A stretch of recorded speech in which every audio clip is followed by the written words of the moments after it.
Kapal pengawal pantai China, Chinese Coast Guard menceroboh sempadan negara. Baru-baru ini, kapal China Dayang Hao telah mencerobohi zon ekonomi eksklusif Malaysia di perairan Sabah.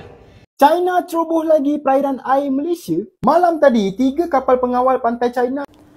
Indonesia sekali lagi mengusir kapal pengawal pantai China di Laut Natuna Utara. Sorry girl, I gotta go.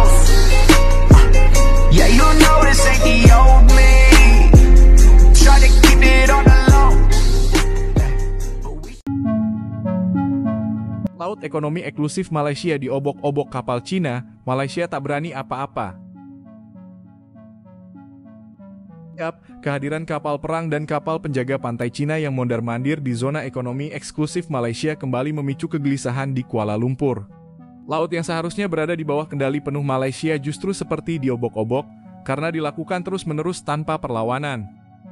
Situasi ini membuat Malaysia was-was karena setiap pelanggaran kedaulatan laut bukan hanya soal wilayah, tetapi juga menyangkut harga diri dan keamanan nasional. Alih-alih bertindak tegas di lapangan, Malaysia lebih sering memilih jalur protes diplomatik dan pernyataan resmi.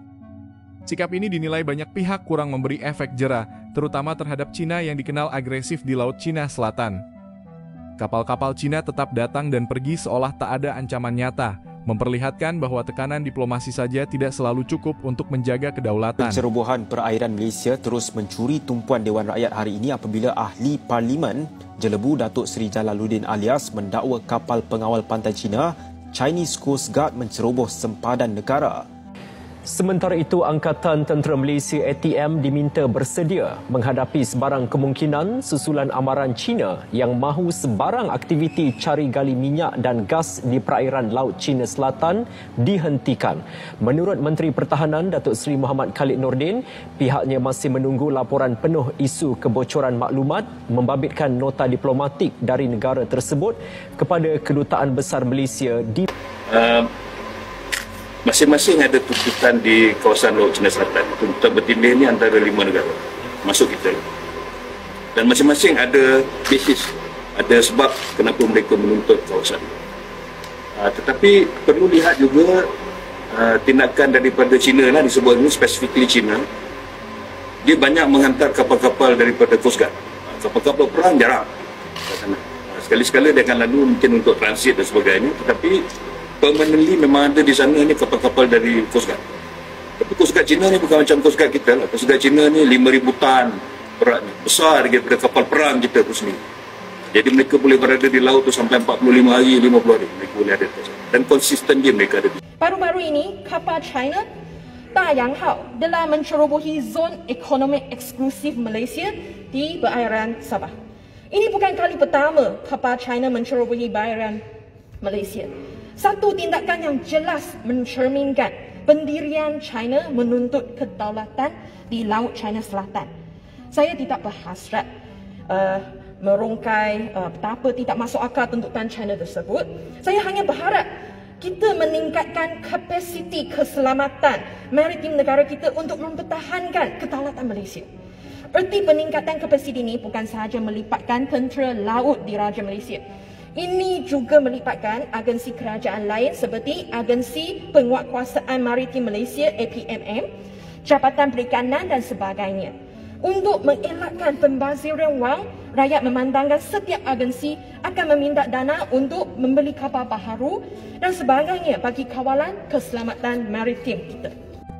Korang tahu tak, daripada 2020 sampai sekarang, kapal perang China telah mencerobohi kawasan Malaysia di Laut Cina Selatan sebanyak 88 kali. Semua benda ni jadi sebab kerajaan China kata Laut Cina Selatan tu milik mereka. Maksudnya, apa-apa yang ada di Laut Cina Selatan tu sepatutnya milik kerajaan China. Soalan dia sekarang, apakah kerajaan perpaduan hari ini akan buat sebagai tindakan untuk menghalang pencerobohan ni akan jadi sekali lagi? Kita kena pastikan kerajaan untuk buat tindakan secepat mungkin sebelum semua aset-aset negara kita di Laut Cina Selatan habis semuanya hilang. China ceroboh lagi perairan air Malaysia. Malam tadi, 3 kapal pengawal pantai China dikesan menceroboh ZEE Malaysia dekat perairan Sarawak. Kapal yang terlibat CCG 5302, 5304 dan 5306. Yang paling berani, CCG 5304 ni dilaporkan sampai 50 batu nautika daripada pesisir pantai Sarawak tau. Yang lagi pelik, 5306 dan 5302 ni dah keluar masuk sejak 12 Oktober lagi tau. Dah macam tukar shift dah nak jaga kawasan orang. Tapi kenapa China buat macam ni? Of course lah nak tunjuk kuasa dan nak claim tu kawasan dia lah. So bila dia hantar China Coast Guard ataupun CCG, itu tanda halus lah. Padahal kawasan tu termasuk dalam ZEE Malaysia dan juga kawasan minyak dan gas yang kita kongsi dengan Vietnam. Kes ni juga sebahagian daripada pertikaian Kepulauan Spratly, di mana Malaysia sekarang ni berdepan dengan 5 negara serentak: China, Vietnam, Filipina, Indonesia dan juga Brunei. Jadi kesimpulan dia, Malaysia ni memang kena tegas dalam mempertahankan kedaulatan laut kita. Kontrasnya sangat terlihat jika dibandingkan dengan Indonesia. Ketika kapal asing masuk tanpa izin, Indonesia tidak ragu mengerahkan TNI AL dan langsung mengusirnya keluar wilayah perairan nasional. Pendekatan tegas ini membuat China jauh lebih berhati-hati di laut Indonesia karena ada konsekuensi nyata yang langsung dirasakan di lapangan, bukan sekadar nota keberatan di meja diplomasi. Indonesia sekali lagi mengusir kapal pengawal pantai China di Laut Natuna Utara, mencetuskan satu lagi ketegangan berhubung sempadan maritim. Jurucakap Badan Keamanan Laut Bakamla, Kapten Yohanis Antara, mengesahkan insiden itu berlaku kemarin. Beliau mendakwa ketika KN Pulau Dana 323 berkomunikasi dengan kapal China melalui radio, kapal CCG 5402 mendakwa ia sedang melakukan rondaan di perairan itu dan meminta kapal Indonesia supaya tidak mendekat demi keselamatan pelayaran. Namun permintaan itu tidak diendahkan oleh KN Pulau Dana 323 yang bekerjasama dengan kapal peronda Tentera Laut Indonesia KRI Sutedi Sena Putra 378 dan KRI Bontang 907. 这里是中国海警五四洞两舰，这里是中国海警五四洞两舰，正在中华人民共和国管辖海域巡逻航行，请与我保持安全距离。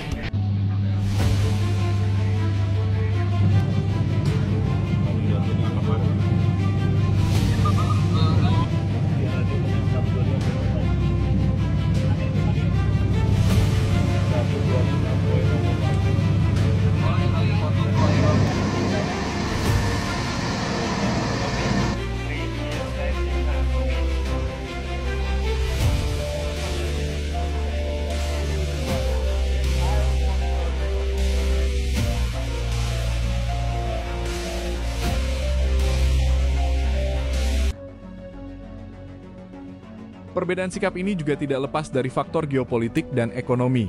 Malaysia dinilai lebih berhitung karena ketergantungan pada investasi dan kerjasama ekonomi dengan China. Sementara itu, Indonesia memilih garis tegas bahwa kerjasama ekonomi tidak boleh mengorbankan kedaulatan. Militer yang kuat dan keberanian mengambil tindakan membuat posisi Indonesia lebih disegani di kawasan. Di era persaingan geopolitik yang semakin keras, negara yang hanya mengandalkan retorika akan mudah ditekan. Indonesia perlahan membangun reputasi sebagai penyeimbang alami di Asia Tenggara, negara yang tidak mudah diintimidasi dan berani menjaga lautnya dengan aksi nyata. Situasi di ZEE Malaysia menjadi pelajaran penting. Kedaulatan tidak cukup dibela dengan kata-kata, tetapi harus dijaga dengan keberanian dan ketegasan di lapangan. Bagaimana menurut kalian tentang ulasan ini? Silahkan bisa berkomentar di kolom komentar. Jangan lupa like dan subscribe. Terima kasih.